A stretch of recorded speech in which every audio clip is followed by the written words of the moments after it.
Senderos jacobeos. Quisiera regresar a este camino, limpió mi corazón el almaceta, a oír la voz profunda del planeta. La historia rebelde del camino, un programa conducido por Fernando Lalanda. Quisiera oír los ecos del divino para alumbrar mi afán de ser poeta y mirarme a mí mismo sin careta. ¿Cómo debe mirarse un peregrino? En el primer podcast de los templarios, pues quise explicar un poco lo que era la orden del temple a nivel muy general, para en consecutivas entregas ir explicando el Camino de Santiago y el juego templario de la Oca que sobre él se realizaba. Así que con esta nueva entrega quiero centrarme más en los templarios en el Camino de Santiago, así como iniciar un poco lo que es el tablero del juego de la Oca y las jornadas o casillas que hacían sobre él los peregrinos medievales.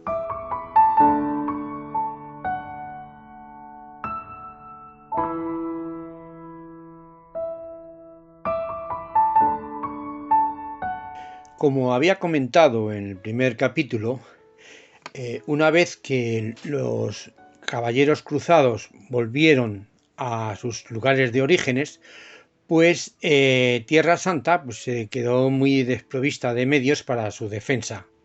Entonces acudieron a tapar este importante hueco las órdenes militares, principalmente el Temple, de tal manera que lo que hacían era extenderse por toda Europa, gracias a las donaciones que las familias pudientes o la gente normal hacía al Temple, para generar dinero suficiente para, una vez centralizado en París, pues poder pagar a mercenarios y medios suficientes para contener los ataques que enseguida empezaron a sufrir del Islam, sobre todo de los turcos.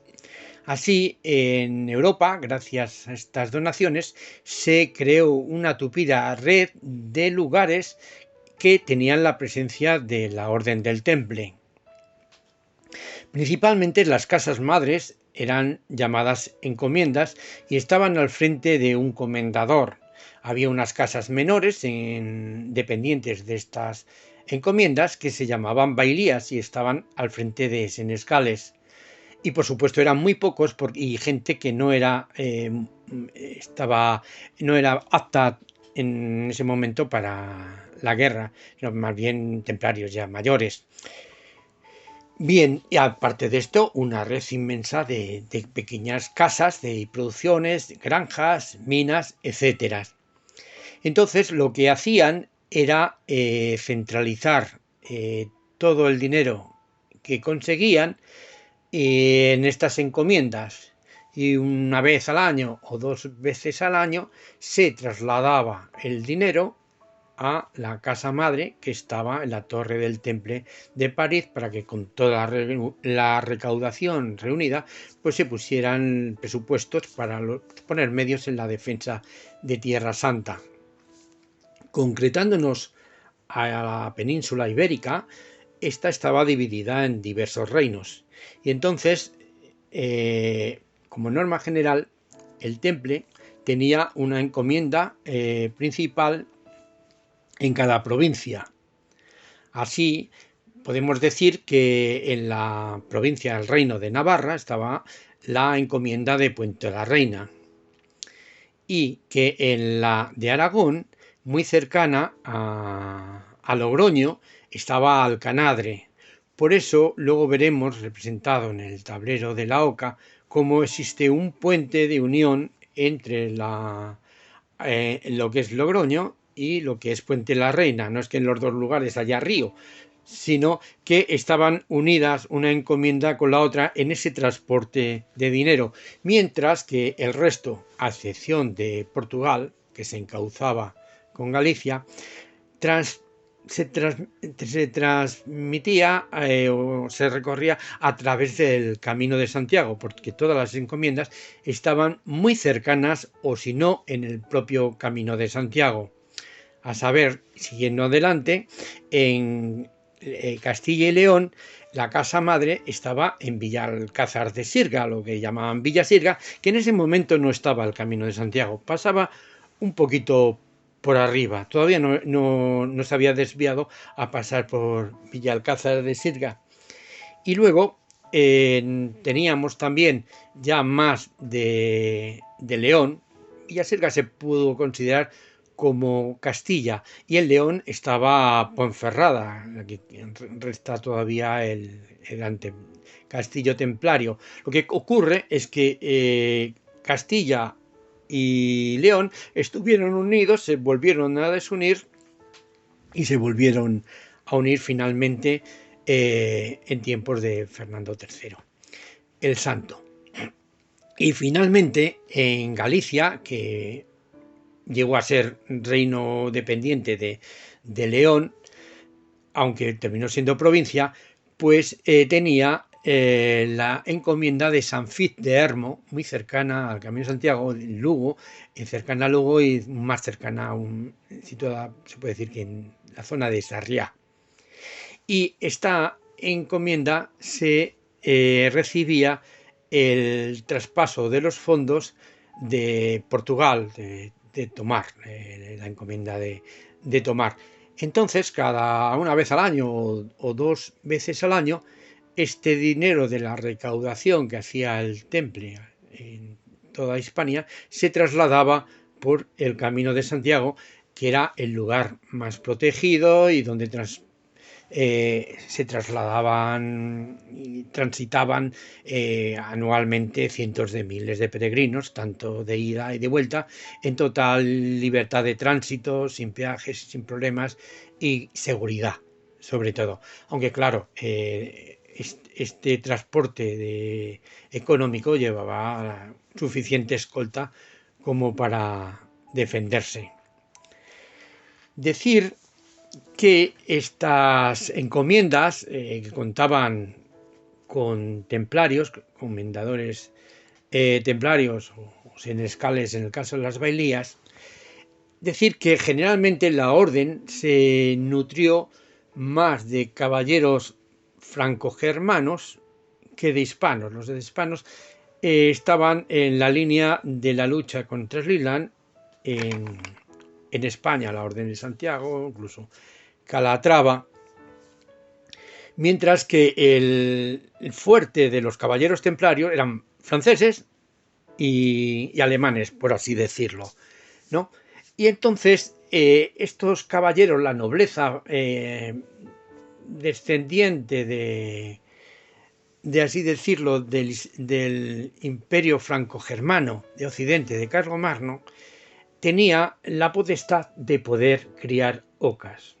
Esto que vemos en las películas de rebaños de ocas en las ciudades medievales, pues eso es falso. Solamente podían tener ocas la nobleza, porque se había establecido Carlomagno que en sus palacios y lugares reales, imperiales, pues se criaran aves, gallinas y ocas, y que solamente le estuviera permitido a él y a la nobleza el criar estos animales. Por lo tanto, un peregrino que era europeo, que venía de Francia, de Alemania o el resto de Europa, estaba acostumbrado a ver ocas en los lugares donde había nobleza. Entonces, en España, cuando un peregrino pasaba por los reinos de Hispania y podía ver unas ocas ahí pastando, pues sabía de cierto que allí vivía un noble franco-germano, o sea, un templario. Por eso juega tanta importancia el dibujo de las ocas, como ya veremos y desarrollaremos más adelante, en el Camino de Santiago. También decir que la época más ideal para que se desarrollara esta actividad que dio la creación de un tablero, un mapa con el juego de la oca, por así decirlo, entre comillas, fue entre 1230 y 1284, en que hubo un solo maestre para una sola provincia, que era la provincia de Hispania, y este señor fue Esteban de Belmont. Fue en tiempos de Alfonso X el Sabio, y se dieron las condiciones más adecuadas para que se pudiera hacer este proyecto. Veremos también por las causas, porque ya el Temple estaba buscando más la banca, la producción de dinero, que por así decirlo, la defensa de Tierra Santa, como fue al principio su cometido principal. Y decir que en ese momento, pues Alfonso X el Sabio y tanto su padre o su hermano, el infante Felipe, pues eran muy templarios. No es que fueran templarios, pero eran muy simpatizantes de los templarios. Por ejemplo, en Villalcázar de Sierga hay unos sarcófagos preciosos y en uno de ellos está el infante don Felipe, hermano de Alfonso X el Sabio, aunque le dio bastantes quebraderos de cabeza, y su segunda esposa.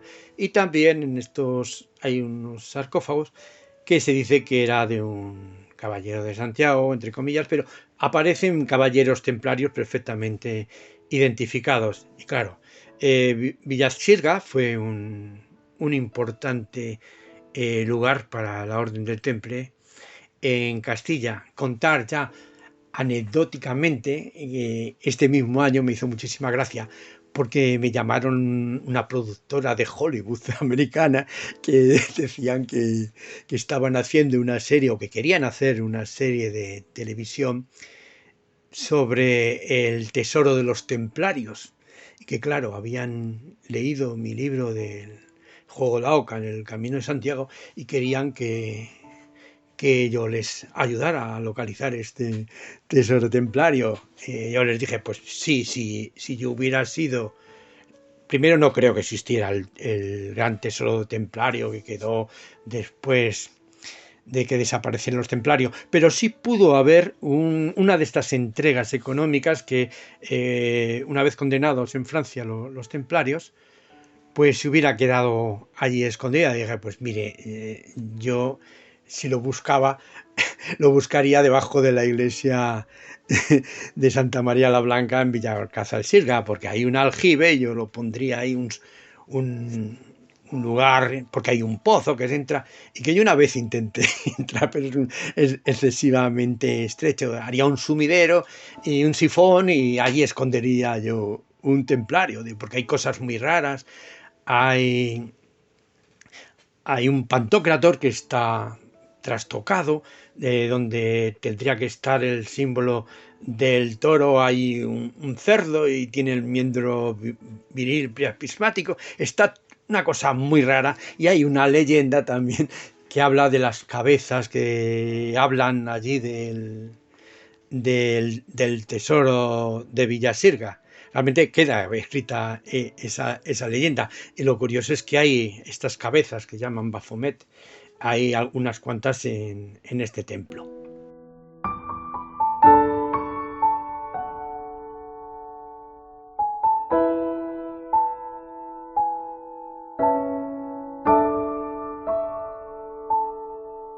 Con esto de los tesoros de los templarios, pues nace un cuento que es el de la gallina de los huevos de oro.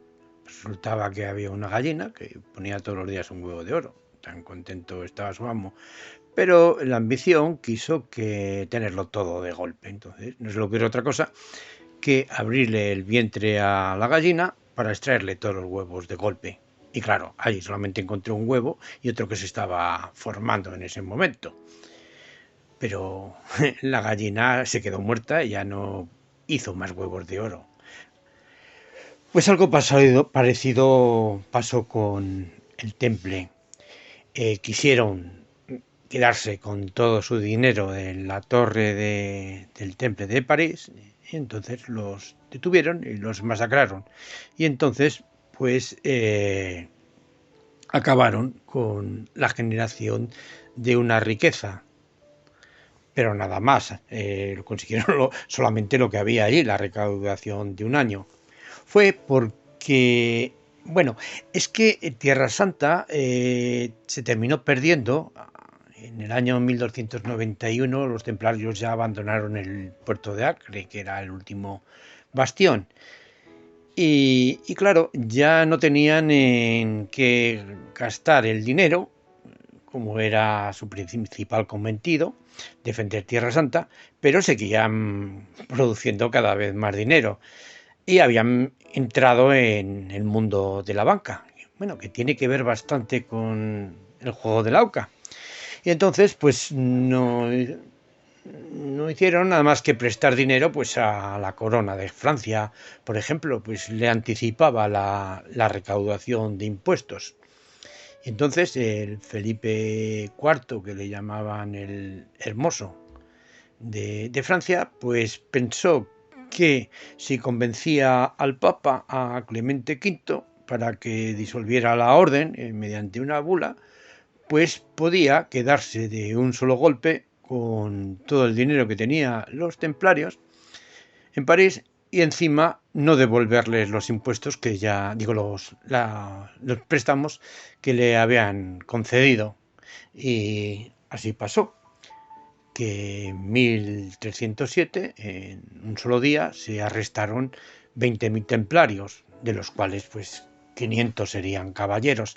El resto eran tropas, siervos y también artesanos. Es curioso porque yo tengo esta teoría de que estos artesanos que fueron detenidos y toda esta serie de gente, que no se los cargaron, a la hoguera fueron Jacques de Molay, un puñado de ellos, nada más, pues estos fueron desterrados a valles de Navarra, en guetos de malditos, ahí nacen los agotes, también trabajaban la piedra y la madera. Y esto pudo ser porque Felipe IV de Francia estaba casado con la reina de Navarra, con Juana I. Y por eso se debe también la presencia tan importante de la Orden de San Juan luego en el Reino de Navarra, mientras que tanto en Castilla y León como en Aragón la evolución fue distinta. En Aragón fue más problemático, igual que en Portugal también tuvieron una evolución, pero vamos, nos centramos más sobre el castillo, el Camino de Santiago en Castilla y León. Pues no hubo esta persecución atroz contra los templarios. Un templario no se casaba con una templaria y tenía templaritos, no, simplemente que eran la nobleza que se hacía templaria, se hacía de la orden militar. Pero claro, una vez que ya no se podían hacer de esa orden, pues los que vivían pues terminaron muriéndose. Muchos de ellos también se integraron en las órdenes de Calatrava, Montesa o la misma Santiago. Aquí en Madrid, por ejemplo, muchos terrenos y encomiendas de Santiago pues fueron anteriormente del Temple, que habían sido heredadas además de los caballeros franceses que ayudaron a la toma de Madrid previo a la toma de Tierra Santa. Y bueno, pues los reyes no los masacraron, se quedaron también con sus bienes y dejaron que se extinguieran por sí mismos los templarios.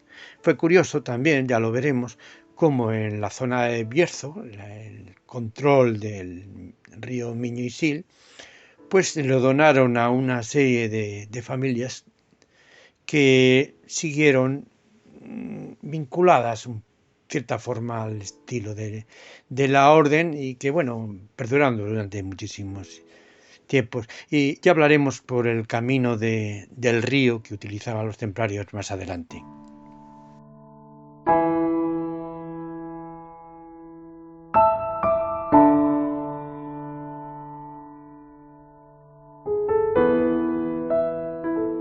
Cuando empecé a destripar el tablero del juego de la oca, bajo el mito de que era un plano sinóptico del Camino de Santiago, pues pensé que era muy fácil, porque sabemos que el Camino de Santiago desde el siglo XII hasta nuestros días prácticamente no ha variado su trazado desde los Pirineos. Son aproximadamente unos 800 kilómetros de distancia hasta Compostela. Y por otro lado, sabemos que las casillas que tiene el tablero del juego la oca, que son 63. Entonces, si dividimos los kilómetros del camino entre las casillas que tiene el tablero, pues nos tiene que dar la localización exacta de cada sitio.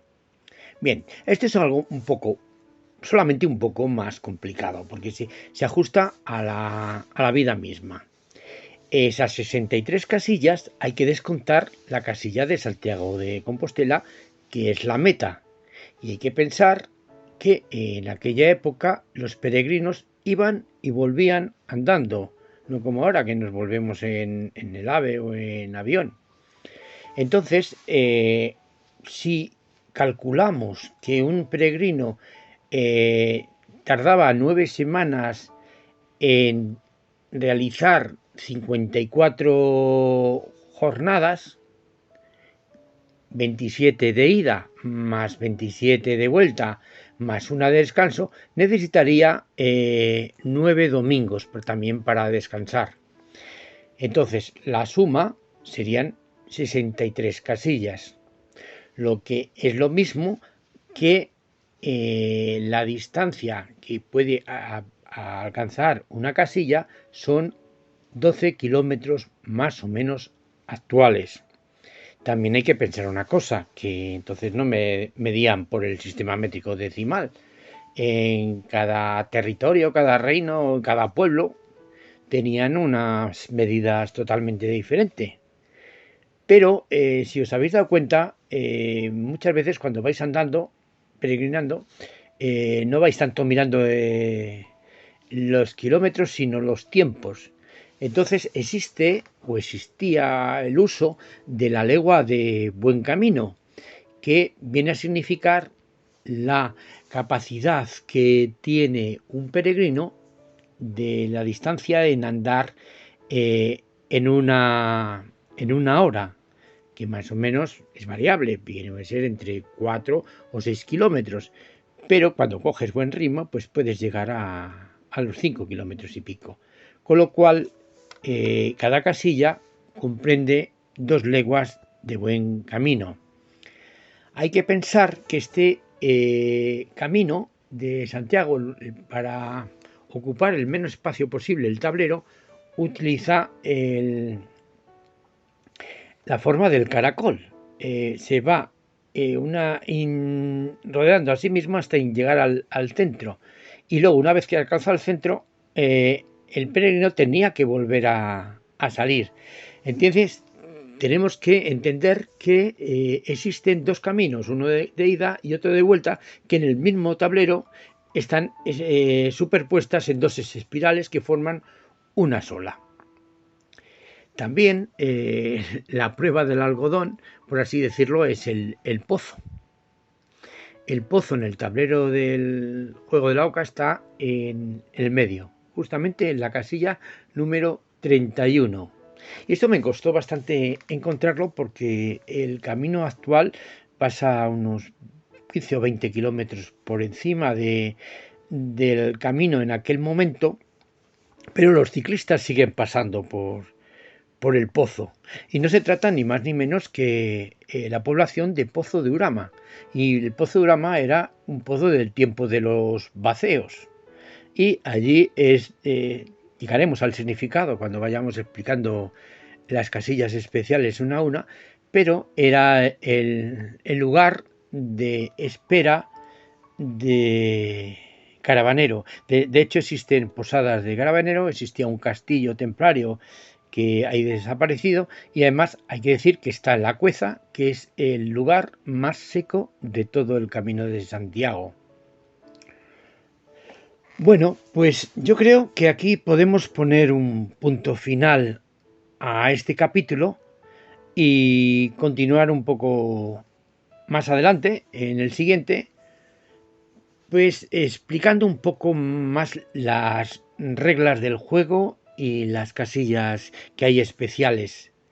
No antes decir que las ocas estaban en el camino de ida en Torres del Río, Villafranca de los Montes de Oca, Villafranca de Sirga o Villasirga, Villamoros de Mansilla, Pieros, Ribas de Miño en Portomarín y Compostela.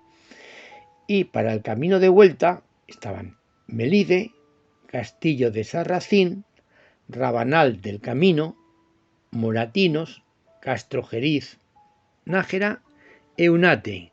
Las ocas marcaban el sitio donde había templarios, físicamente, caballeros templarios, y estaban señaladas precisamente por estos rebaños de ocas que eran de su propiedad y que estaban pastando. Entonces, si un peregrino pasaba por el camino, veía allí unas ocas, sabía que ahí iba a encontrar un refugio y un caballero templario con el que negociar. Así que lo ampliaremos más en otra ocasión y espero que os vaya gustando este tema.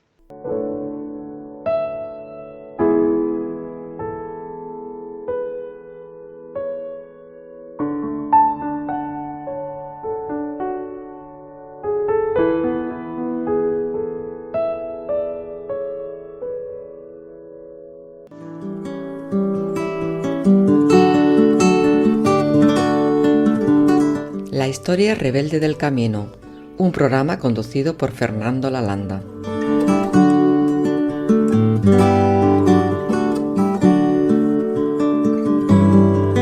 Senderos jacobeos.